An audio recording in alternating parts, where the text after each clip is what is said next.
name is Grace Hayek, and on behalf of the Glencoe Public Library, I welcome you to our webinar tonight with author Ellie Fishman, who's joining us from Milwaukee, and moderator John O'Connor. Tonight's program is being recorded and will be put on the library's YouTube channel within a few days. You're welcome to put your questions into Q&A or chat, and I will ask them on your behalf toward the end of the program. If you're interested in purchasing a signed copy of Ms. Fishman's book, Refugee High, you can easily do so through the bookstall in Winnetka. A purchase link will be placed in the chat. If you have any trouble with it, you can contact me after the program tomorrow. And thank you to the bookstall for working with us on this event. Closed captioning is enabled for those who want it. You can opt into it by selecting live transcript and then show subtitles. Before we get started, I'm going to put a one-question poll up on the screen like this to find out how many people are watching tonight. So appreciate your input that way. And again, thank you all for being here tonight. Now let me tell you a little bit about our presenters. Ellie Fishman worked as senior editor and writer at Chicago Magazine. Her features have won numerous awards, including a City Regional Magazine Award for her article, Welcome to Refugee High, which was her first report on the students and faculty at Chicago's Rogers C. Sullivan High School. Refugee High, Coming of Age in America, which was published in August, is based on that article.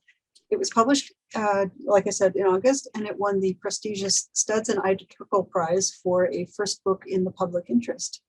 A Chicago native and graduate of the University of Chicago, Ellie Fishman currently lives in Milwaukee and teaches in the journalism department at the University of Wisconsin-Milwaukee. She will be joined in conversation by John O'Connor. He is a writer, poet, instructor at Northwestern University School of Education and Social Policy, creative writing teacher at Newshire High School, and a longtime friend of this library. Ellie and John, we're so pleased to have you here tonight. Thank you very much. It's great to be here. Thank you for having me. Yeah, it's great to be here. And with John, my former teacher as well. Yes, I guess get the full disclosure point out of the way right away. Ellie was in my freshman English class, let's just say some time ago. Yeah, a number of years ago. But I take no credit for this incredibly beautifully written and brilliantly reported book. That's all her. Oh, thank you. I'll give you some credit. Okay. So I thought I could start with a short reading from the book, which is here, Refugee High. The book chronicles 1 year inside Sullivan High School in Rogers Park, so not too far from Glencoe Library in Winnetka. And I follow 4 students over the course of the school year. And in the first chapter, you're introduced to all 4 of them on their first days of school. And so I thought I would read the introduction to a young Congolese man named Belenge, which is a pseudonym. I've given all the young people in this book and their families pseudonyms. So this is Belenge on his first day of school. Belenge. Pausing just inside the metal detectors, Belenge, who has arrived with his younger brother, Asani, stands frozen at the edge of the Sullivan hallways. The fast-moving stream of students bends around the boys. Belenge and Asani are no strangers to chaos. They were raised in a world colored by makeshift shelters and scarcity of wood, food, and water. Like many young Congolese refugees, the 2 were born as stateless citizens in the only hospital inside Nyarugusu, the sprawling refugee camp in Kigoma, Tanzania. They grew up among more than 150,000 people without a place to call home, but here, in the hallways of Sullivan, where the crowds of students include groups of tall, broad-shouldered Syrian teenagers, pairs of girls in headscarves and trench coats, and kids with Apple headphones and pristine Jordans, Belenge does not yet understand his place in the school's social order. Belenge has been anticipating his first day of school all summer. He picked out red track pants and a black striped jacket for his first day outfit. He arrived in Chicago 12 months ago and spent last year at the nearby Senn High School, There he sat in the back of a regular class. Belenge, who still struggles to communicate and express himself in English, couldn't follow the lessons. He also found the rigid structure, long hours, strict attendance policies, nightly homework frustrating. Everything overwhelmed Belenge when he first arrived in the United States. Belenge and his family had never lived in an apartment. He'd never had electricity nor seen a three-story building. He'd never used a refrigerator or walked into a room full of books. He'd never seen snow or worn a winter coat. Cell phones and social media were novel too. But enrolling at a new school introduced Belenge to a new social anxiety: fitting in. The 16-year-old discovered that strangers often assumed he was Black American, but to Belenge, Black students were just as foreign to him as any of his other American classmates. Not long after Belenge and Asani arrive at Sullivan, a youth manager joins them. She's from Refugee One, the resettlement agency that helped Belenge and his family establish their lives in Chicago. Taking a few steps into the hallway, the counselor shepherds the brothers towards the library. Inside, Belenge spots a coterie of Bembe Congolese families in the corner. His entire body relaxes and he smiles, revealing a set of brilliant white teeth. Among the group, Belenge sees his friend Asengo and Felix.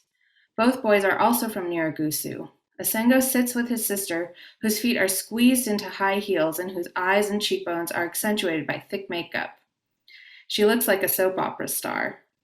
Felix, who started at Sullivan last year, nods to Belenge.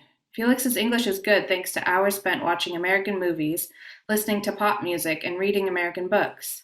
Belenge figures Felix probably knows every lyric to every Justin Bieber song by now. Felix and Belenge make a plan to walk home together. The two are neighbors now that Belenge's father moved his family next door to Felix's family's apartment. Belenge's father, Tobias, who works long hours and when he isn't working, drinks. Felix's mother, Sakina, who calls everyone Mama Sakina, looks after Belenge and his siblings. She makes them fufu in the afternoon and spends the evening braiding Belenge's sister's hair. In an environment where everything remains new, Mama Sakina offers Belenge some sense of stability. After greeting his friends, Belenge takes a seat in the library. A student explains, in Swahili, that he needs to wait for his schedule. Belenge settles in. He doesn't mind waiting. He's used to it. In Nyarugusu, the average family remains in the camp for 17 years before they are resettled somewhere else. Waiting is part of life. So that's Belenge on his first day at Sullivan. That's great, Ellie. And I wonder, for some people who haven't yet read the book, who are about to order it from the book stall, could you please give a short description of the kind of school Sullivan is and why Belenge, or how his story is sort of typifies many students' experience at that school? Yes. So Sullivan, as I mentioned, is in Rogers Park. And as probably many of you know, Rogers Park is an incredibly diverse neighborhood, one of them, if not the most diverse in Chicago. And Sullivan is a reflection of that. And inside Sullivan, over half the students are refugees or immigrants. There are nearly 40 countries represented among them, 36 languages spoken. It's a polyglot place. And when I started reporting, they had just come off a year where they received 100 newly resettled refugees in 2017. So when I first walked into the building, I encountered this incredible pastiche of languages and flags and fashions.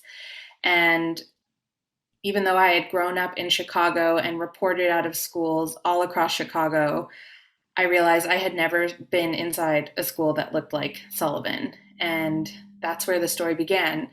And I didn't yet know what the story was, but I knew that there was a story to be told, and I wanted to find it and figure it out. That's such an incredibly high percentage of students, especially since the whole student body is just 700, right? Yeah. Amazing. How'd you decide to organize the book the way you did? Right now it's organized sort of, by the calendar, by a school year. Why'd you settle on that approach for this story?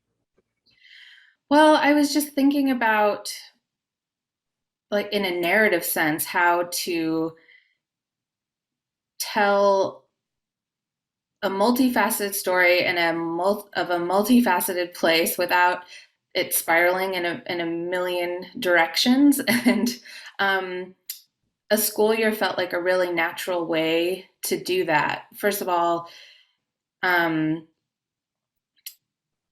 it gives you 12 months, so something like 12 chapters. It's not exactly that in the book, but it's pretty close. And that's a nice kind of structural outline, but it's also the natural way that kids progress over the course of a year. And you can kind of see where they begin and then follow them until they leave the doors for the summer. And within that structure, you can also, of course, move around backwards and forwards in time and walk through different windows and doors. But then you can always return to the school and march forward in time over the course of a calendar year. So I settled on that pretty early. That also felt like a good amount of time to report. Of course, it ended up being more than a year of reporting, as it always does. A year was just the start. But I thought, okay, I could be in the school for a year. I can reasonably do that. I mean, you know this. You go to high school every day. It's not the easiest thing in the world. um, but that was another thought that I had when I decided on 1 year. Yeah, I think it does make so much sense. It's the stories are so fascinating, and the experiences are so dizzying. Just to you know uh, attempt to rein it all in, for readers, which you do so deftly. Um, I think that's great. One of the things that it seems to me that Belenge entering the school and witnessing all these new things. Um, and this comes up one time in your book. You mentioned the idea of a hidden curriculum. And I think that was a term coined by one of my mentors at U of C, Philip Jackson, and it refers to the kind of unstated or implicit assumptions and expectations, values in a school that stand apart from the curriculum. That so not only do these students need to learn subject matter in their classes, but learn this incredibly wide array of behaviors and attitudes that are part of Sullivan and that are part of the United States. What were some of those, or what were the most kind of surprising aspects of that for you in reporting? Well, so much of the book kind of lives in that hidden curriculum, and that's one of the things that first drew me to Sullivan. So, as I mentioned, I follow four students. So, Belenge is one of them, from the Congo. Mariah is another from Iraq. Shahina is from Myanmar. And Alejandro is actually an asylum seeker from Guatemala. And there's a variety of reasons I chose each of these young people. Um, I connected with them, I could communicate with them, they were interested in what I was doing, but they also were experiencing very different um, versions of resettlement in the US and in Chicago and at Sullivan. And so much of that is a reflection of that hidden curriculum, because in many ways they're going into class and learning the same curriculum, right? The same math homework, the same, I mean, they're not all in the same class, but kind of moving through that same curriculum. But what they're experiencing on their day-to-day lives looked very different. And I wanted to pick a set of students and follow a set of students who could offer a diverse look at what resettlement can be for young people, and particularly young refugees here in the United States. So that can look like anything from learning pop music and the kind of language of American pop culture to negotiating in one case, in Shahina's case, the girl from Myanmar, um, her mother's expectations of marriage and these kind of old world ideas about what her life should look like and her desire for autonomy and independence, a very fierce desire for that. And in Belenge's case, something really dramatic happens to him at the start of the book, which is that a friend of his gets shot by an American boy and gang member in Rogers Park, and that kind of cracks open the Congolese community in Rogers Park and raises all these questions among them, which is we thought we were coming here for safety and we've arrived in a place with its own challenges. So the hidden curriculum really sits at the heart of all of these stories. And then, of course, at the heart of Sullivan, I actually spent most of my time reporting in what I ended up calling like the organic spaces of the school. So the hallways and the library and the cafeteria and the gym and music room, soccer field, because that's where I felt like the hidden curriculum was coming to life and where you could really see these kids' experiences in the most kind of colorful, wonderful, complicated ways. So it took many different forms and drove my reporting in every possible way. Yeah.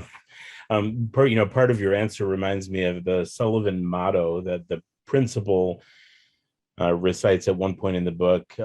At Sullivan, learning in everything we do, everywhere we go. Never truer than for these kids who have so much to do in this kind of acculturation process. And I think that's really interesting too. Something else you just said that comes up a bunch of times in the book, the kind of advertising of America, that before the kids come, they have very clear ideas of what America will be. And one of those ideas is that it will be a safe place. It will be devoid of the violence that they, have sometimes known very painfully firsthand, and also the kind of opportunities. And one teacher does that kind of extraordinary unit in a classroom of thinking about, what does it mean to be an American citizen? Or maybe that's a team of teachers working on that. Yeah, I think that's an extraordinary project too. Yeah, I mean, right, that's a question that the teachers are asking themselves all the time. And I think you're talking about a scene where it's actually a meeting among the ELL, the English language learner teachers, where they're sort of grappling with what is the official curriculum that we want to introduce and that we want to build for students, and how does that grow out of what it means to be American? What are the values that we're teaching? How do we bring American culture to the table while still encouraging these kids from 40 different countries, so many different cultures, to bring their experiences and their cultures to the table as well? And it's a constant dialogue at Sullivan. And we see how, this group of teachers kind of turns those questions over in this one particular meeting. And that dialogue continued throughout the course of the year, and I'm sure it continues even now. Yeah, absolutely. Yeah, it's so interesting how, much of students' lives are kind of invisible to us teachers. We know them in the structured space of the classroom and not necessarily at all in those organic spaces you're calling it. That's interesting. And also the degree to which, another writing choice I wanted to ask you about is you offer, in the middle of all these stories, these sort of, may I use the word intercalary? Yes, use it. It's Glencoe, so I'm going to. You offer these little kind of nugget mini chapters of histories of Myanmar or Kuwait or Guatemala, to give a kind of fuller backstory that readers wouldn't know, and maybe nor would teachers.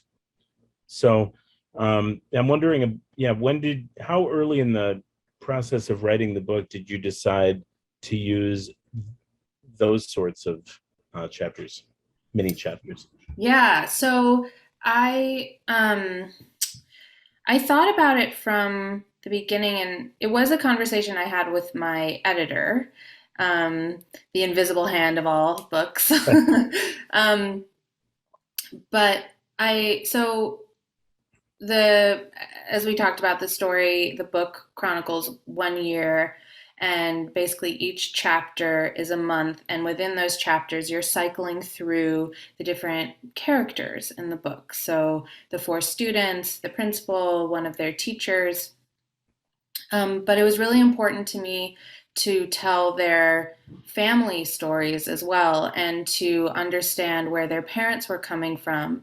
And um, that's where these chapter interludes play a role in the story. So, for the most part, they tell the story of these kids' parents. The one exception is Alejandro, who came to the United States on his own. He fled Guatemala City on his own, so he's as an undocumented minor. Um, so it tells his story of flight. But the other three chapters really offer the perspective of the parents. And I wanted to do that because, for a variety of reasons. One, I felt like the history is important to understand um, when you're thinking about these kids, but I also didn't want to. Much of that history is really where much of the heaviest burdens live. And I didn't want to start with that because I didn't want the book to define these kids by that trauma. But of course, it's something that they carry, and it's something that their parents carry. So telling these histories and these stories through the lens of their parents was a way to do that. It still comes up in the kids' stories as well, but it's sort of a longer, broader perspective in these interlude chapters. And also, when you're talking to teenagers, they complain about their parents. It's a very natural thing, and I've heard that. yeah, and I understand that, and especially in these kind of in the cultural gulfs, or the fights that these kids would have with their parents, and which in some cases are over really heavy things like teenage marriage, arranged marriages. I still wanted to try and understand their parents' choices. And so I spent time in their homes interviewing their parents, and that's these interlude chapters are the result of that time with their parents, and they come kind of a little bit later in the book. I mean, they're spread out, but you always meet the kid first before you meet their parent, and that also reflected how I reported it. I kind of would get to know the student first at school and see who they were, every day at school, and get to know their daily lives. And then eventually I met their families and their parents and got this deeper understanding of who they were and are. And so I also wanted to sort of roll out those stories and that experience in the same way in the book. Yeah, as a classroom teacher for 35 years now, that's always been a big goal of mine, to try to get to know my students as well as I can, inviting them to share their life stories, trying to understand them as deeply as I can. And there are kind of inevitable barriers. Very rarely have I gone to their homes or investigated history as fully as you do. But one of the other things that I think is so fascinating about that is in those chapter interludes that you offer, you're also giving us a glimpse into the consequences of American foreign policy or world events, but particularly American foreign policy, that we sometimes don't see. And so sometimes uh, refugees are created by world events, and depending on where you live, you may not have direct experience uh, with those refugees. Of course, this is probably on a lot of our minds right now because just yesterday, President Biden, fulfilled a campaign promise to raise the cap of refugee and resettlement up to 125,000 from refugees from Afghanistan, and I think that's going to be an extraordinary, um, uh,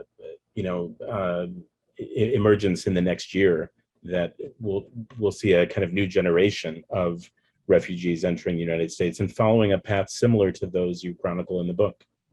Yeah, I actually think, and I guess someone should fact check me on this, but I think the 125,000 doesn't even include the Afghan refugees because they're actually arrived or have arrived with a different status. So it could in the end be closer to something like 200,000 who are resettled this year, the fiscal year, I should say. So Right. starting in October. Yeah. The numbers, of course, of Afghan refugees here are a little hard to parse, but certainly tens of thousands seem to be in the United States. And yeah, absolutely. I mean, I started this book, I started reporting this book in 2017. So it was the last wave of refugees being resettled under the Obama administration. And that year, I think it was close to 180,000 who were resettled in 2016, 2017. And over the course of reporting it, that number dropped significantly to the point where I think in the 2018, 2019 school year, there were under 10,000 resettled refugees. And you felt that really acutely at Sullivan. So I think this new change will also be felt very soon and in a big way at Sullivan and at schools like Sullivan all over the country. The teachers at Sullivan seem so eager to embrace the challenges they face, these incredibly difficult challenges. I'm wondering too, as a writer, how you chose those characters in particular. I mean, there's the principal, Chad Adams, is kind of central to the book, partly because of his status as principal. But how'd you settle on those characters, so the teacher characters, in addition to those very compelling student characters? So Chad is just a really remarkably charismatic person. He's really unusual for a principal. I think he kind of looks like a rock star. He's got long blonde hair and he plays guitar and he plays in a band. And his stage name is actually like Principal Pleasure, Pleasure Principal, one or the other. It's not really what you expect when you meet a high school principal. Certainly not like the principal out of Central Casting from any like John Hughes movie or something. But he's a really interesting person himself too, and arrived at Sullivan after having spent several years as assistant principal at Harper High School in Englewood on the south side of the city, where there was an extraordinary amount of gun violence. And the year before he left, they lost 29 students to gun violence. And when he arrived at Sullivan, he was actually really grappling with his own PTSD, having come out of that experience. And for that reason, really connected with the stories of these immigrant and refugee kids inside the building. And it made him a really unique leader for a place like Sullivan. And that to me just felt like such an important part of the story to tell, and to sort of learn the story of the school through the story of Chad. And so Chad, I do also follow over the course of the school year. And then there's Sarah Quintens, who is the head of the English language learner department. And when I first met Sarah, she was still teaching, and I spent a lot of time in her classroom. That's where the original article, so the book came out of an article I wrote for Chicago Magazine, and much of that article lives inside Sarah's classroom. And when one of the reasons I did a lot of the reporting for the book out of the library is that it's because that's where Sarah's office was. You know, there's just always kids in her orbit, and she was so clearly an important figure to the students at Sullivan. And she's also a complicated person, and in like all of us, an imperfect person, and does an amazing job at she has a really difficult job, and somehow makes it look heroic many days, but also makes it look incredibly challenging. I felt like following Sarah would be a really honest portrayal of what it means to be a teacher, which is a hard, hard job. And I wanted to represent that in an honest way. I wanted teachers like yourself to read the book and not walk away thinking it was a sugar-coated version of the story. I want it because, of course, being a teacher is a difficult job in any school. And there are, of course, particular challenges at Sullivan, too. But at the same time, like, I was never interested in telling a savior story. I never wanted this to be a story about how teachers are lifting up the kids. It was about the ecosystem inside Sullivan. And so the students and the staff are both part of that. And I wanted to kind of get a sense of the whole dialogue, the whole life cycle inside the building. Yeah. Yeah. I think that is amazing. And some of the difficulties that all of the adults in the building have with those kind of daily challenges, you see that also in some of their sort of coping mechanisms. You see the kind of toll that, mostly emotional toll, that this extraordinary investment takes on them on a daily basis or over the course of the year too. Yeah, it's a lot to carry as a teacher, and I felt that even just reporting too. You carry that experience and those stories with you. They will live with me forever. And of course, it doesn't compare to what the students and their families experience themselves, but there is something to be said for bearing witness and Mm-hmm. being someone who will sit and listen. And the teachers do that all day, and it's not easy.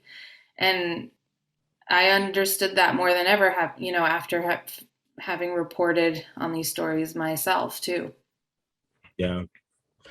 I was thinking about how different, because I teach at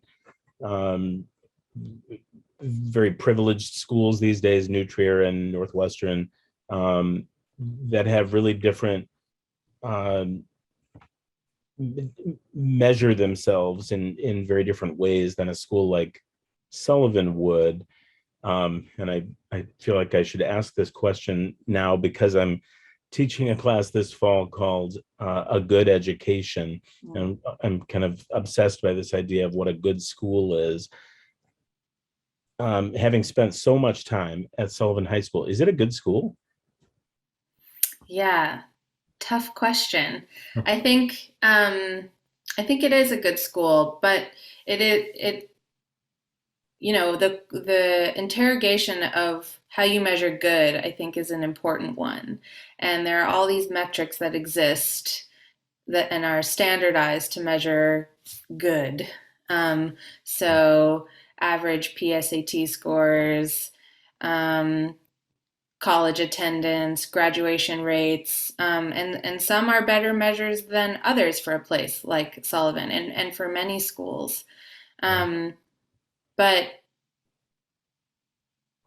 the kids who come out of Sullivan and the kids who arrive at the doors of Sullivan are so clearly invested in their school. They're so connected to that community, and they continue to come back to the school even after they graduate. It becomes a central part of their life. I was talking to a pediatrician the other day who said, ideally kids have three homes in the best of circumstances. They have their home, their personal home, they have their medical home. She's a pediatrician, and they have their school home. And that's what Sullivan is for so many students. It is another home, it is a place of safety and shelter and comfort, in addition to a place of learning. And to me, that is a good school. Yeah. I invoked my beloved teacher, Phil Jackson, early in the conversation with that idea of the hidden curriculum. Phil always said he had been the director of the nursery and kindergarten program at the University of Chicago lab schools and was the director of the schools at one point. And he always said the only way to measure whether a teacher is doing a good job or a school is doing a good job is to see whether or not the students show up the next day pounding on the door to get in. It's always stayed with me. I think it's such an unusual way of looking at things these days. I think we have that kind of sterile set of numbers or something, rather than the kind of human dimension, that you develop so beautifully through the book. I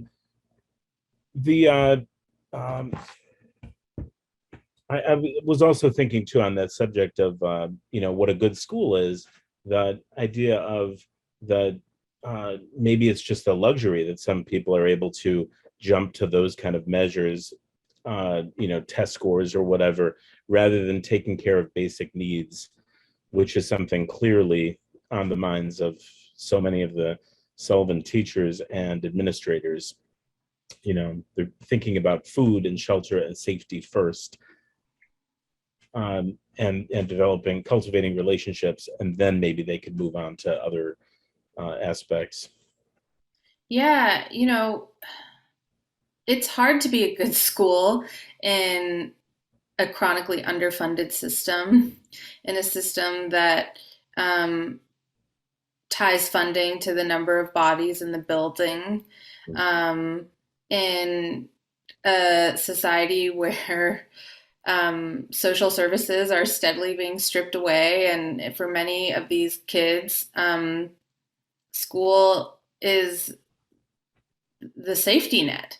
School is a place that has to provide all these cares that aren't being provided elsewhere. Like you said, food and mental health services and clothes in the cases of many of these kids. And that's a lot to ask of a school whose,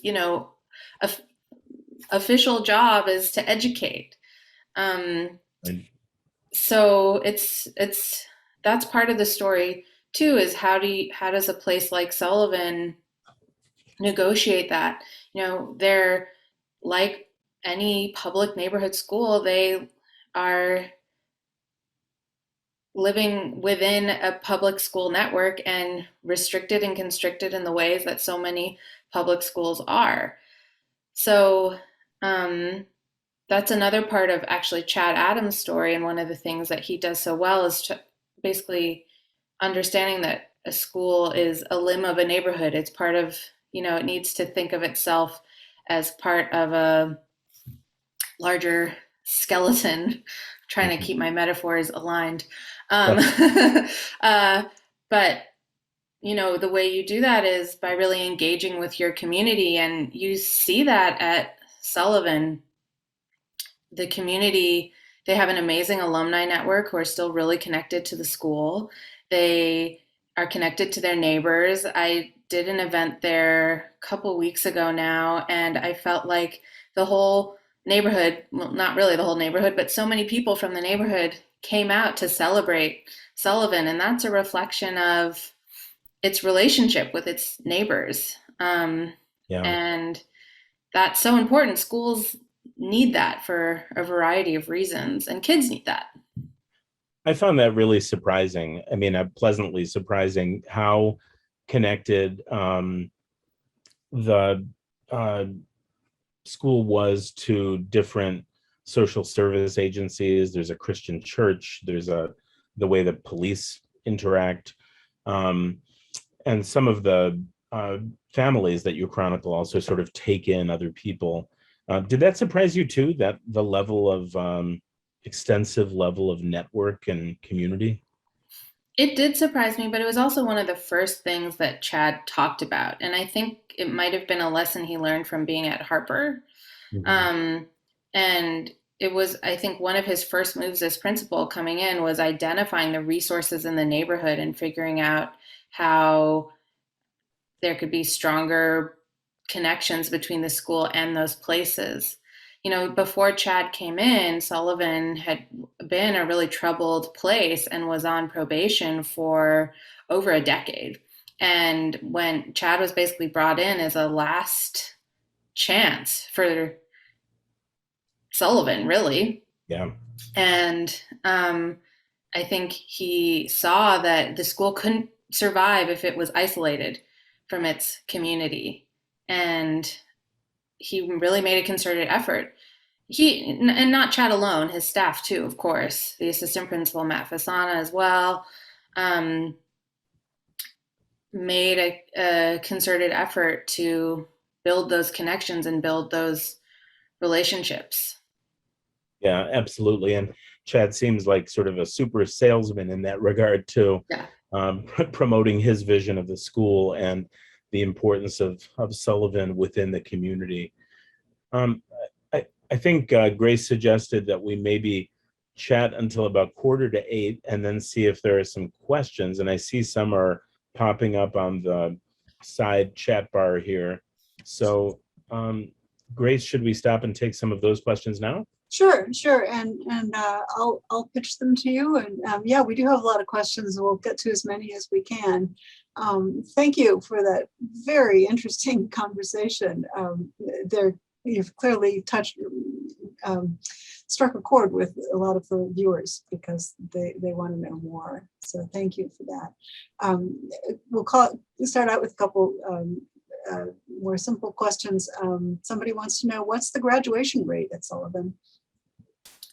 That's a good question. I don't know this past year with COVID, but I can tell you what Chad's goal is. He has this number that he keeps in mind, which is 90, 90, 90. So 90% of students and who qualify for free and reduced lunch. So, a school that serves low income students. 90% of freshmen on track to graduate and a 90% graduation rate. So that is a number that he holds in his mind at all times. I don't know if he hit it in June. I'm sorry to say, but that's absolutely the goal. And there is a close connection between surviving freshman year and graduating. Right. It's the single biggest correlation of high school graduation. That's interesting.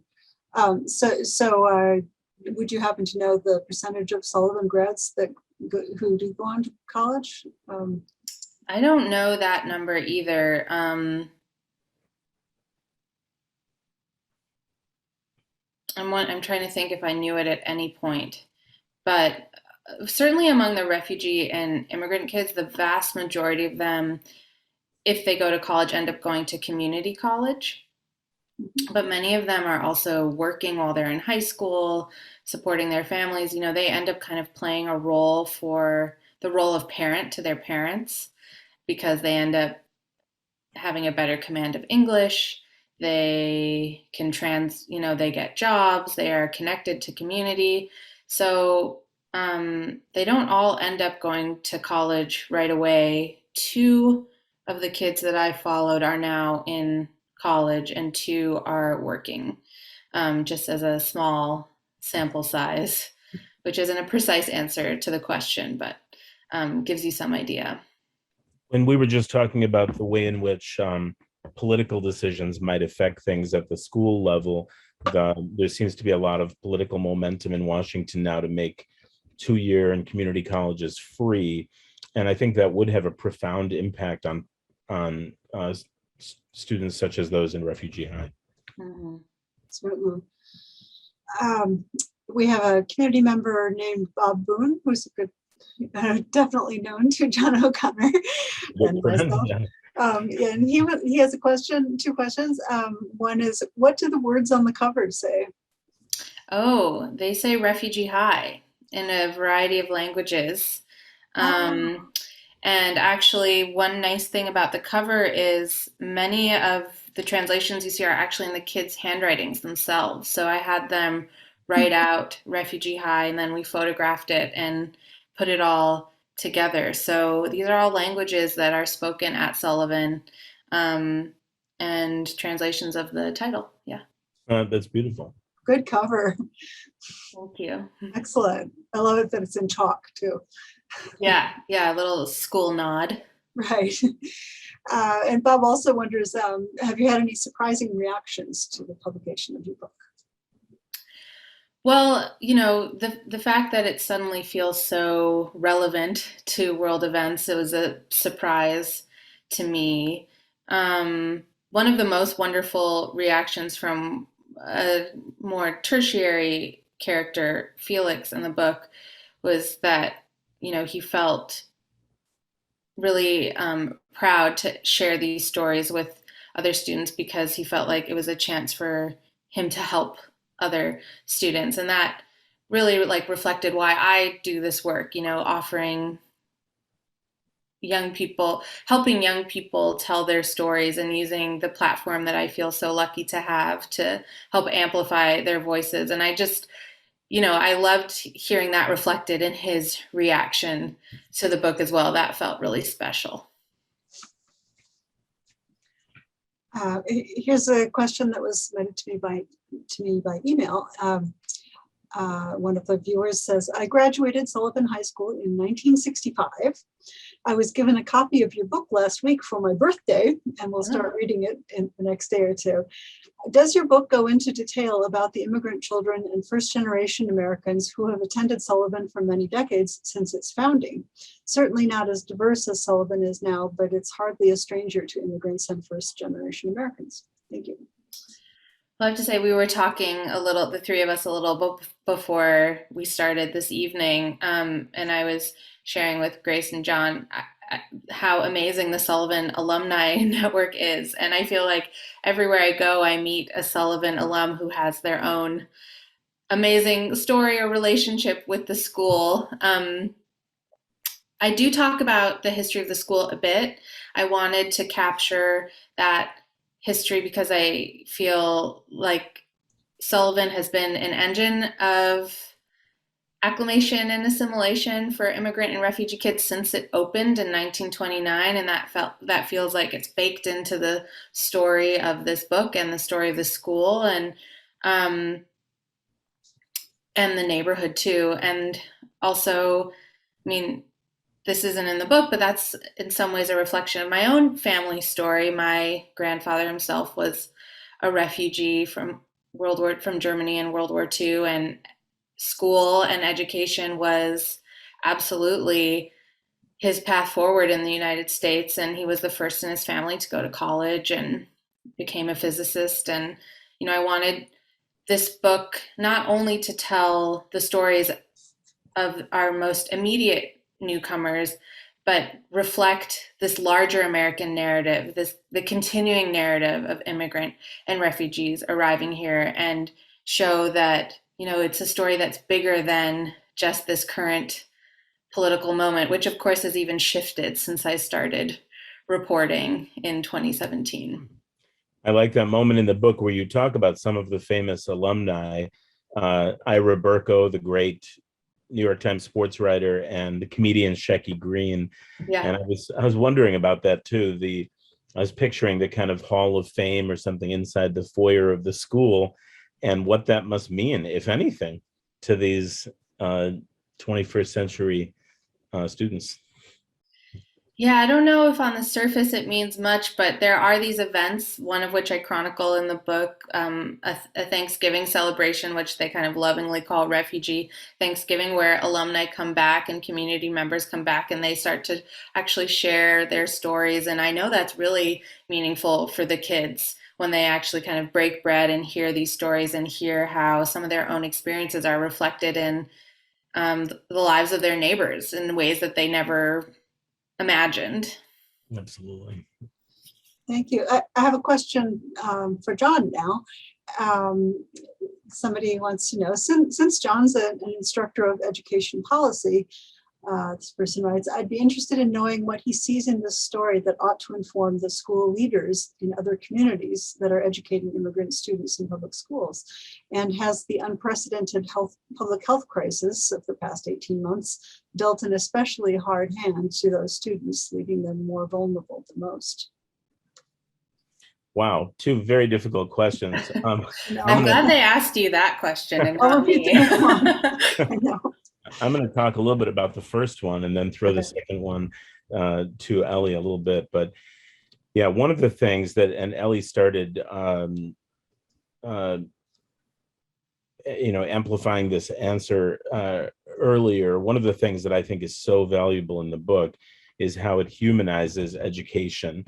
And I do think I think it's a really important book for everyone to read, but particularly school leaders, to remind themselves of the human dimension of education. This is being recording. Should I not say that when I get my class roster at Northwestern every year, it tells me how many units are in each classroom, and by unit they mean human being. So I think there is this kind of tendency to reduce students to numbers or test scores or academic levels, and not to see the kind of totality of their experience. So anything we can do to broaden our understanding of the people in our the human beings in the school, I think we've got to do, see them as three-dimensional human beings. So that's my a key thought there. I also think in terms of the pandemic, I think the fact that last year all of my classes were on Zoom like this, except my students might not all have been as attentive as everyone is being right now, I'm sure. But I think it has meant a huge difference this year to be in person, even masked, and we've been trying to spend as much time outside as possible, so that we might be able to see each other face to face as well. And Ellie and I were talking recently about the effects that the COVID protocols and the masking have, particularly on these English language learners. So if I can throw that back to Ellie. Yeah, well, I had spent a bit of time back at Sullivan. I'm continuing to do some reporting there this fall.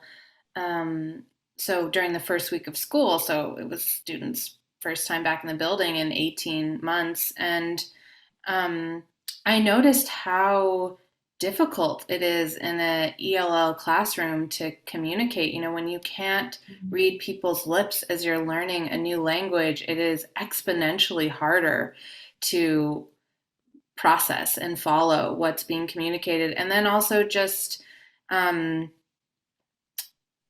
if you are shy and you have the mask as a barrier, even your teachers had a really hard time hearing students. Also, some of these students come from cultures where they are not encouraged to make direct eye contact. It can be considered I don't know, rude, among other things. And so if your student is not looking at you and they're masked, trying to, and you have language already as a barrier, it's incredibly difficult. And I was just thinking about how nimble these teachers have to be and students have to be as they navigate what it means to learn in this new environment.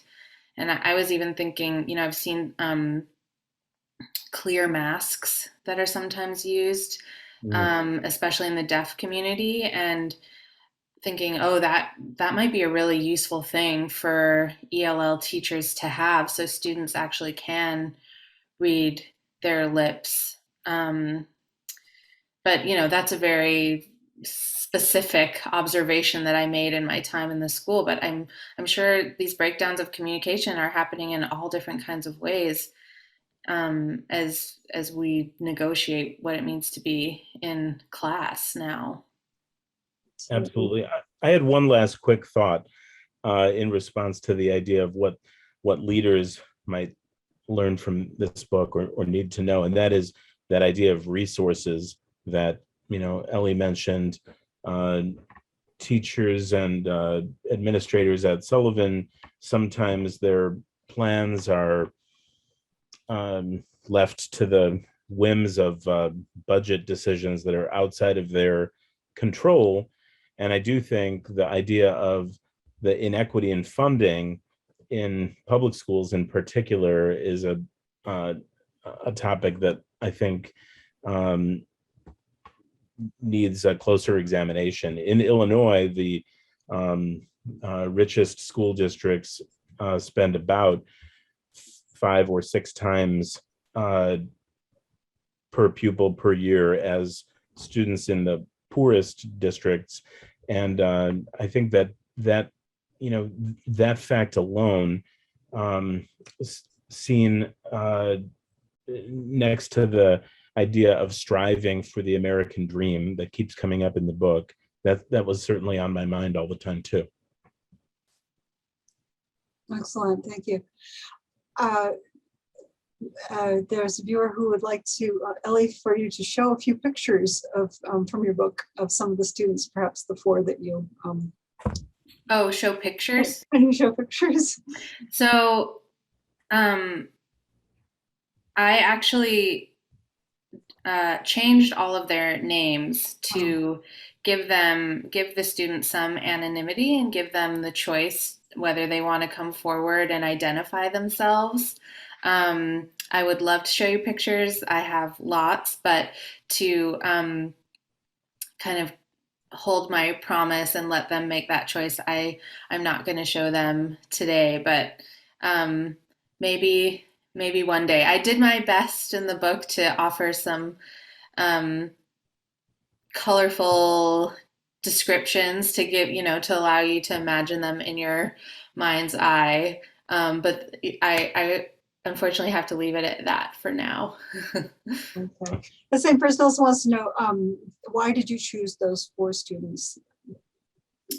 So I definitely could have chosen any number of students inside Sullivan and found equally remarkable, harrowing, heartbreaking stories. But from a narrative perspective, I wanted to choose students who were experiencing different challenges and joys and heartbreak in their daily lives at Sullivan. And not just for a narrative reason, but also because I wanted to have a group of kids that represented how different and diverse the resettlement experience can be. I also wanted to focus on kids who I could communicate with in the building, so had enough of a command of English where I could really clearly explain to them what I was doing, that I was a journalist, that this was going to be a book, and that they could understand it and feel like they had agency in the process. That was really important to me. I also needed to be able to communicate with them, so I didn't have to walk around with a fleet of translators at all times, which would have been both really jarring in a school and prohibitively expensive. So that was another reason why I focused on these kids. And then after spending time in the school, and I kind of just was a fly on the wall before I even ever took out my recorder, you start to get a sense of who's interested in you and who's excited about the project and who's eager to share their stories. And I wanted to make sure the kids that I followed felt that way about this project. And that was another reason why I decided to follow these 4 kids.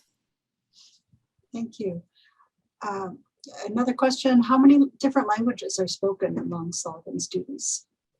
Over 3 dozen. So I think last count was 38 languages at Sullivan. It's pretty remarkable. So the most spoken is English because, of course, half the students are still American born. But after that is Spanish, Arabic, and Swahili. Wow. Those are the top 4. Fascinating. What have students said about the book? So I mentioned Felix earlier, who had that like really wonderful reaction to the book. To be honest, they're teenagers. I'm not sure how many of them have actually read it. That's the real true answer. But the reactions I've gotten have been largely good. I think it's hard when you encounter your own story on the page too. And, as much as I did my absolute best to communicate what the project was, what my intentions were, and in many ways what would be in the book, short of handing over the book to the subjects whose stories fill the pages. But no matter how much you do that as a writer, it's still your lens on somebody's life. And when the people in the book read it, it can be a little bit jarring. And I think there's some of that too. But my hope is that even in those cases, they see how powerful their stories are and how moving they are and how important it is for people to hear them. And I do think that is the case for those who have read it. But I try and just remind everyone of that and remind everyone that that's why I wrote this book. And that was the intention with the project the whole time. Thank you. We still have a lot of questions, but I'm just going to ask 2 more and then we'll need to wrap up. With so many different backgrounds there, do the kids at Sullivan tend to stick within their own group or do they mix a lot? It's a good question. It changes over time. And even in my time reporting, I saw how much that changed. So when students arrive, they tend to stick with those who speak their same language, those who come from similar backgrounds, and they kind of tribe up that way in the cafeteria and in the hallway and in the classroom. But as they become more acclimated and develop a better command of English, it changes. And as they become more engaged in school life, it also changes. So they join school band or the soccer team or the wrestling team. Their friend group starts to shift. And for many kids, if not every kid, their friend group looks entirely different by the time they graduate than when they first started at school. One young Syrian guy who's not in the book, but who's a wonderful young man, he's now a junior at UIC. He wants to be a surgeon. He talks about how, all of his friends were from different countries, including the Congo and Myanmar and America by the time he graduated from Sullivan. And he never would have imagined that for himself when he first arrived at school. And I think that's true for many, many kids. And it's a really wonderful thing to watch develop over time.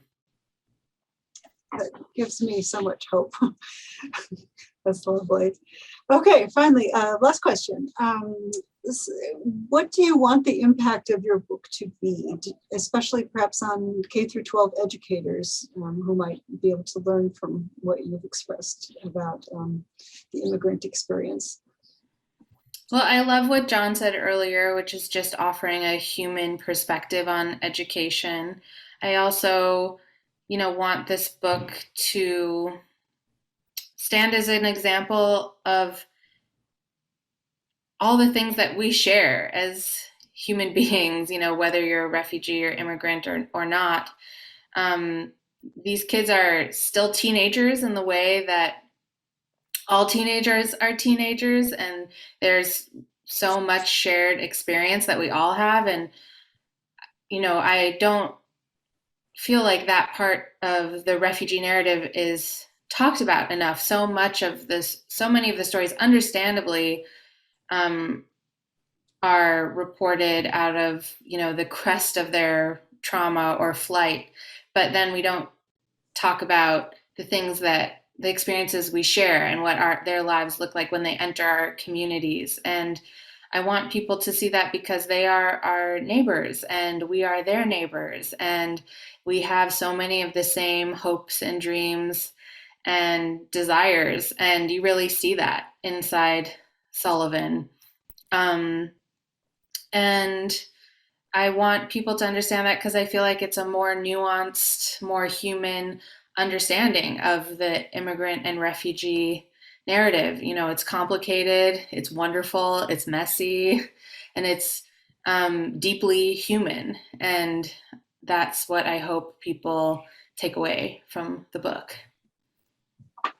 Lovely. I hope so too. John O'Connor, Ellie Fishman, thank you very much for a lovely, interesting evening. And we're very glad you were able to do this for us. Thank you. Thank you very much. Thank you for having me. Ellie, we'll look forward to more from you soon. Yes. We'll see what comes next. All right, we'll stay in touch. Absolutely. Thank you, everyone. Good night. Good night.